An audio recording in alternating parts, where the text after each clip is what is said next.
ക്രിസ്തുവിൽ ഏറ്റവും സ്നേഹം നിറഞ്ഞവരെ, തൻ്റെ പരസ്യ ജീവിതം അവസാനിക്കുന്നതിന് തൊട്ടു മുമ്പ് യേശു നടത്തുന്ന ഒരു പ്രവചനവും ചില മുന്നറിയിപ്പുകളുമാണ് ഇന്നത്തെ സുവിശേഷം.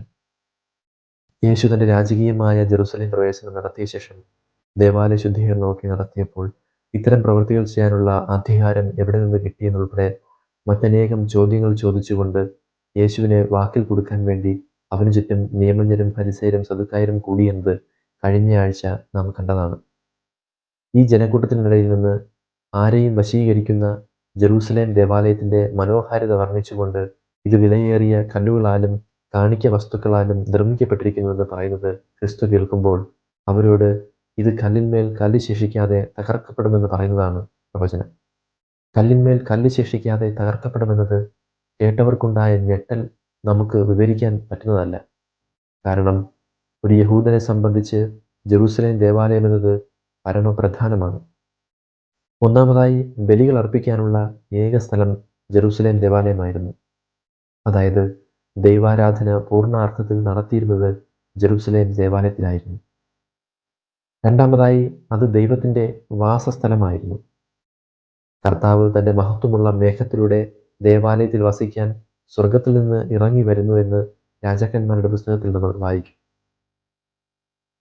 ഇനി മൂന്നാമതായി ആകാശത്തിൻ്റെയും ഭൂമിയുടെയും ഒരു സൂക്ഷ്മ രൂപമായാണ് ദേവാലയത്തെ കണ്ടിരുന്നത്. അതിൻ്റെ വാസ്തുവിദ്യ നോക്കിയാൽ തന്നെ വ്യക്തമാണത്.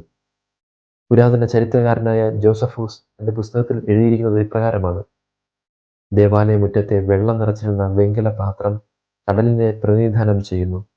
ദേവാലയത്തിനുള്ളിലെ വിളക്കുകാലുകൾ അന്നറിയപ്പെട്ടിരുന്ന 7 ഗ്രഹങ്ങളെ സൂചിപ്പിക്കുന്നു. ദേവാലയത്തിലെ അതിവിശുദ്ധ സ്ഥലത്തെയും പുറത്തെ പ്രകാരത്തെയും വേർതിരിച്ചിട്ടുണ്ടായിരുന്ന തിരശ്ശീലയിൽ നക്ഷത്രങ്ങൾ തുന്നിപ്പിടിപ്പിച്ചിരുന്നു. ഈ മൂടുപടം വഴി ആകാശത്തെയും അതിനപ്പുറം അദൃശ്യതലമായ സ്വർഗാതിസ്വർഗത്തെയും സൂചിപ്പിക്കുന്നു.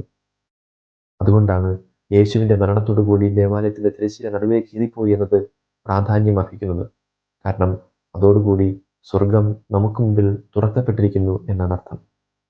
അങ്ങനെ ദേവാലയം സത്യത്തിൽ ഈ പ്രപഞ്ചത്തിൻ്റെ പ്രതീകമായിരുന്നു.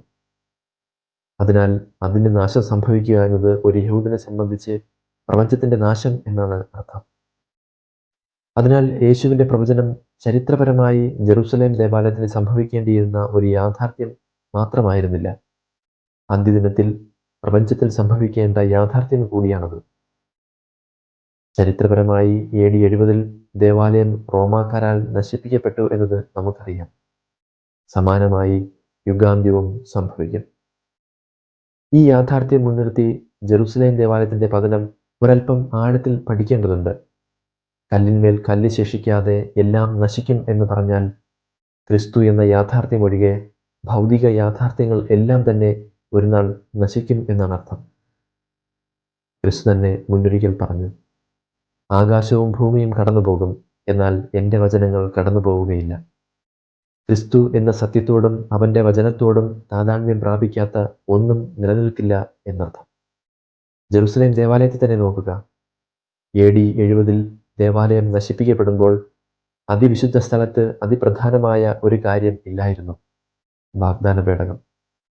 അതായത് വചനം മാംസമായി അവതരിച്ച ക്രിസ്തുവിലേക്ക് വിരൽ ചൂണ്ടുന്ന 10 കൽപ്പനകളുടെ ഫലകവും ക്രിസ്തുവാകുന്ന യഥാർത്ഥ പുരോഹിതനിലേക്ക് വിരൽ ചൂണ്ടുന്ന അഹറോന്റെ തളർത്ത വടിയും സ്വർഗത്തിൽ നിന്നിറങ്ങിയ യഥാർത്ഥ അപ്പമായ ക്രിസ്തുവിനെ സൂചിപ്പിക്കുന്ന മന്നയുമടങ്ങിയ വാഗ്ദാന പേടകം BC 587 ബാബിലോൺ വിപ്രവാസത്തോടുകൂടി ദേവാലയത്തിൽ നിന്ന് നഷ്ടമായിരുന്നു. ആ ദേവാലയമാണ് നശിപ്പിക്കപ്പെട്ടത്. അതെ, ക്രിസ്തു സാന്നിധ്യമില്ലാത്ത, ക്രിസ്തുവിനോട് ഐക്യപ്പെടാത്ത എല്ലാം ആത്യന്തികമായി നശിച്ചു പോകും. ഇത് നമ്മൾ ഗൗരവമായി കണക്കിലെടുക്കണം. കാരണം പുതിയ നിയമത്തിലെ ദൈവിക സാന്നിധ്യം പേറുന്ന ദേവാലയം പൗലോസ് അപ്പോസ്തലൻ പഠിപ്പിക്കുന്നു, അത് നമ്മൾ ഓരോരുത്തരുമാണെന്ന്. അങ്ങനെയെങ്കിൽ ദേവാലയങ്ങളായ നമ്മൾ നശിച്ചു പോകാതിരിക്കാൻ നമ്മൾ ക്രിസ്തുവിനോട് താതാത്മ്യം പ്രാപിക്കണമെന്നർത്ഥം. ദൈവം മനുഷ്യനായത് തന്നെ മനുഷ്യനെ അത്തരമൊരു നാശത്തിൽ നിന്ന് രക്ഷിക്കാനാണ്. ആ നാശം തടയാൻ മനുഷ്യൻ ആകാശവും ഭൂമിയും മാറിയാലും കടന്നു പോകാത്ത ക്രിസ്തുവിനെ സ്വീകരിച്ചാൽ മതി. 2 തരത്തിലാണ് ആ ക്രിസ്തുവിനെ നമുക്ക് സ്വീകരിക്കാൻ സാധിക്കുന്നത്. ഒന്ന്, വിശുദ്ധ ഗ്രന്ഥ വായന. 2, പരിശുദ്ധ കുർബാന സ്വീകരണം. ക്രിസ്തു തന്നെ പറഞ്ഞല്ലോ, എൻ്റെ ശരീരം ഭക്ഷിക്കുന്നവനെ അവസാന നാളിൽ ഞാൻ ഉയർപ്പിക്കും. വിശുദ്ധ ഗ്രന്ഥം പ്രചോദിത വചനമാണെങ്കിൽ വിശുദ്ധ കുർബാന മനുഷ്യാവതാരം ചെയ്ത വചനമാണ്. രണ്ടും ക്രിസ്തുവാണ്. അതുകൊണ്ട് ക്രിസ്തുവിനോട് ഐക്യപ്പെടാൻ ഇതിൽ ഏതെങ്കിലും ഒന്ന് മതി എന്ന് കരുതരുത്. കാരണം ഒരിക്കലും ചേരാത്ത രണ്ട് വസ്തുക്കളെ വിളക്കി ചേർക്കുന്നത് പോലെയാണ് മനുഷ്യനെ ക്രിസ്തുവുമായി ചേർക്കുന്നത്. രണ്ട് വസ്തുക്കളെ ചേർക്കുമ്പോൾ, ഉദാഹരണമായി സോൾഡറിങ് ചെയ്യുമ്പോൾ ആദ്യം ചെയ്യുന്നത് എന്താണ്? അതിനെ സോൾഡറിങ് ഫ്ലക്സ് പുരട്ടി ശുദ്ധീകരിക്കുന്നു, പിന്നീട് ചൂട് കൊണ്ട് വിളക്കി ചേർക്കുന്നു. സമാനമാണ് മനുഷ്യനും ദൈവവും ഒന്നു ചേരുന്നത്. വചനം കൊണ്ട് മനുഷ്യനെ ശുദ്ധനാക്കുന്നു. യോഹന്നാന്റെ സുവിശേഷത്തിൽ ക്രിസ്തു പറയുന്നു, ഇപ്പോൾ കേട്ട വചന നിമിത്തം നിങ്ങൾ ശുദ്ധിയുള്ളവരായിരിക്കുന്നുവെന്ന്. അതെ, വചനം നമ്മെ ശുദ്ധിയാക്കുന്നത് കൊണ്ടാണ് ദിവ്യബലിയിൽ ആദ്യ ഭാഗം വചന വിചിന്തനത്തിനായി നീക്കിവച്ചിരിക്കുന്നത് പോലും. അങ്ങനെ ശുദ്ധീകരിക്കപ്പെട്ടവരെ തീക്കട്ടയാകുന്ന ക്രിസ്തുവിൻ്റെ ശരീരം കൊണ്ട് ക്രിസ്തുവുമായി ഒന്നായി ചേർക്കുന്നു. മനുഷ്യൻ അമർത്യനായി മാറുന്നു, നിത്യതയിലേക്ക് യോഗ്യത നേടുന്നു. അതിനാൽ പ്രിയപ്പെട്ടവരെ, ക്രിസ്തുവിൻ്റെ രണ്ടാം വരവിൽ നിത്യജീവനിലേക്ക് ഉയർത്തെഴുന്നേൽക്കാൻ നമുക്ക് ക്രിസ്തുവുമായി ഒന്നാകാം. നമ്മുടെ ഹൃദയങ്ങളിൽ ക്രിസ്തു സാന്നിധ്യം എപ്പോഴും ഉണ്ടായിരിക്കട്ടെ. ഇനി ദേവാലയം നശിക്കും എന്ന പ്രവചനം കേട്ടപ്പോൾ സ്വാഭാവികമായി അത് സംഭവിക്കുന്നത് എപ്പോഴാണെന്നും അതിനു മുമ്പുള്ള അടയാളങ്ങൾ എന്താണെന്നും അറിയാൻ ആഗ്രഹിച്ചവർക്ക് ക്രിസ്തു നൽകുന്ന മുന്നറിയിപ്പുകളാണ് സുവിശേഷത്തിൻ്റെ രണ്ടാം ഭാഗത്ത് കാണുന്നത്. ആരും നമ്മെ വഴിതെറ്റിയാതിരിക്കട്ടെ എന്ന് പറഞ്ഞുകൊണ്ട് യേശു ഇതിൻ്റെ അടയാളമായി നൽകുന്നത് വലിയ ദുരന്തങ്ങളും യുദ്ധങ്ങളും പകർച്ചവ്യാധികളും ഭിന്നിപ്പുകളുമൊക്കെയാണ്. അങ്ങനെയെങ്കിൽ എപ്പോഴാണ് ആ അന്ത്യദിനങ്ങൾ ആരംഭിക്കുക?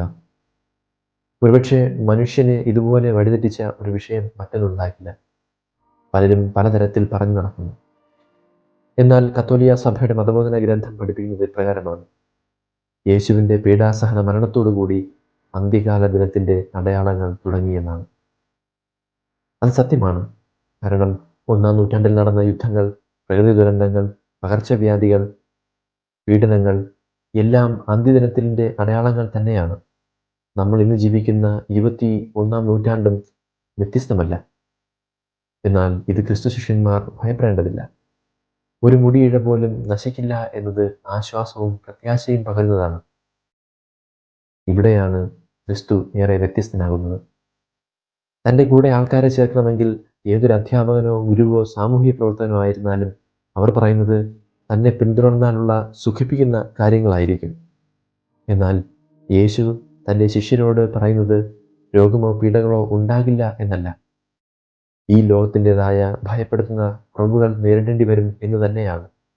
കോവിഡ് മഹാമാരിയുടെ സമയത്ത് ചിലരെങ്കിലും ചോദിച്ചതാണ്, കർത്താവ് എവിടെ പോയി, രോഗശാന്തി ശുശ്രൂഷകർ എവിടെ പോയി എന്നൊക്കെ. അവർക്കുള്ള മറുപടി കൂടെയാണിത്. യുദ്ധങ്ങളും രോഗങ്ങളും എല്ലാം തന്നെ കർത്താവ് മുൻകൂട്ടി അറിയിച്ചിട്ടുള്ളതാണ്. അവ നിറവേറുക തന്നെ ചെയ്യും. അങ്ങനെയെങ്കിൽ ദൈവമാണോ ഇത് വരുത്തുന്നത് എന്ന ചോദ്യമുണ്ട്. അല്ലേ അല്ല.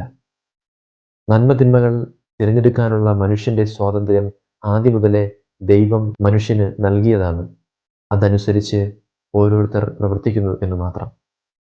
അവസാന നാളുകളിൽ മുറിവേറ്റ് മരിക്കാറായ മൃഗം ആരെ കുത്തണം എന്നോർത്ത് കറങ്ങി നടക്കുന്നത് പോലെ പിശാച് സകല തന്ത്രങ്ങളിലൂടെയും മനുഷ്യനെ കീഴടക്കാൻ ശ്രമിക്കുന്നു.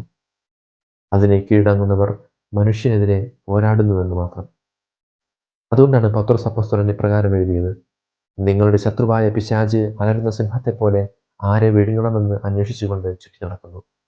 വിശ്വാസത്തിൽ ഉറച്ചു നിന്നുകൊണ്ട് അവനെ എതിർക്കുവിൻ. ലോകമെങ്ങുമുള്ള നിങ്ങളുടെ സഹോദരരിൽ നിന്ന് ഇതേ സഹനം തന്നെ ആവശ്യപ്പെട്ടിരിക്കുന്നുവെന്ന് അറിയിക്കുകയും ചെയ്തു.